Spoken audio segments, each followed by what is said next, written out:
Hey everyone, if you have been using the Coinbase app and recently have changed the residential address and want to change your country, then this tutorial is for you. In today's video, I'm going to show you how to change the Coinbase country.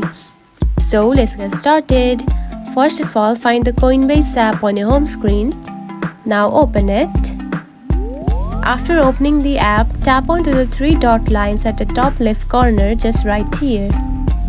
Then here you can find the option of profile and settings. Now tap on it. Then here you can find update address just right here. Now select it. Then to change your address, you need to tap on this support page. Just tap on it. Then here you can find the change your address option.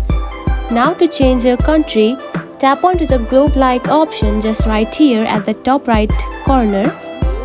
Now tap on it. Now to change it, you can simply change from this given country. Keep in mind, Coinbase might not be available in all countries, so if you are changing countries, ensure that Coinbase supports your new location and simply add it.